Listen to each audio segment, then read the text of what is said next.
मुरारे, हे नाथ नारायण वासुदेव। श्री कृष्ण गोविंद हरे मुरारे, हे नाथ नारायण वासुदेव। नारद जी की कथा का वर्णन।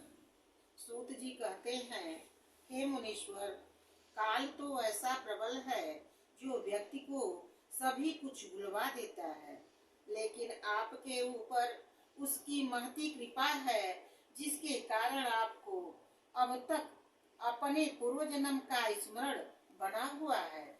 तब नारद जी व्यास जी से बोले, हे ऋषिवर, मैं अपनी माता का एकमात्र पुत्र था जो मुझे बहुत प्यार करती थी। एक रात मेरी माता गौ दूहने के लिए घर से बाहर निकली तो उसे किसी सर्प ने काट लिया और मृत्यु को प्राप्त हो गई। चिंता रहित होकर मैं उत्तर दिशा की ओर वन को चला गया।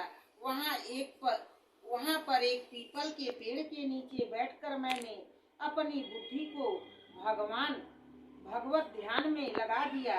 कुछ समय पश्चात ध्यान करते समय मेरे हृदय में श्री विष्णु जी के दर्शन हुए और मैं परम आनंद को प्राप्त हुआ।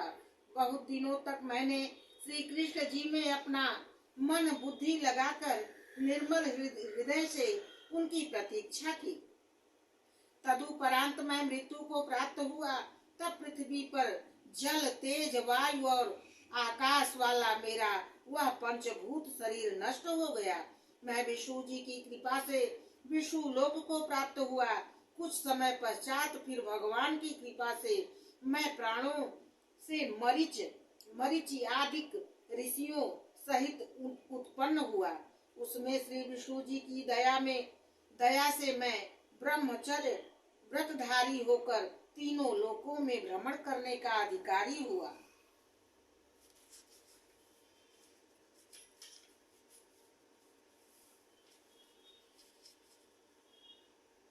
द्रौपदी के पुत्रों का वध और अश्वत्थामा की मणि का हरण।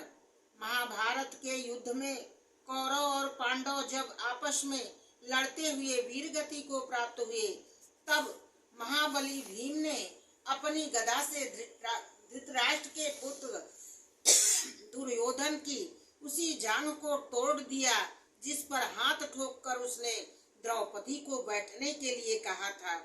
अब अश्वत्थामा को इस बात का पता चला तो वह क्रोध से तिलमिला उठा और द्रौपदी के सोए हुए पुत्रों का सिर काटकर दुर्योधन के पास ले गया। दुर्योधन को मित्र का यह कुकृत्य देखकर बहुत ग्लानि हुई, लेकिन बदले की भावना से वह जहर का घूंट पीकर रह गया।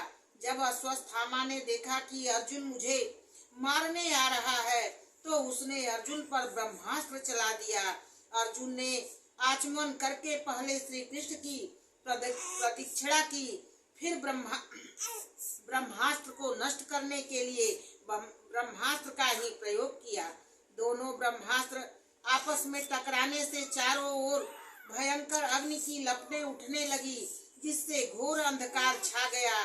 तदुपरांत अर्जुन ने दोनों अस्त्रों को अपनी तरफ खींच लिया, जिससे चारों तरफ शांति फैल गई। तब अश्वत्थामा को रस्सियों से बांधकर अर्जुन द्रौपदी के पास ले आए। द्रौपदी ने दया करके अर्जुन से कहा, नहीं ब्राह्मण के पुत्र की हत्या तुम्हारे योग्य नहीं है। इस गुरु पुत्र को मारने से उनकी माता को बड़ा कष्ट होगा। अर्जुन ने अश्वत्थामा का सिर मुड़ाकर उसके मस्तक से मणि उतार ली, जिससे अश्वत्थामा का तेज समाप्त हो गया। हरिओम नारायण नारायण नारायण श्रीमन नारायण।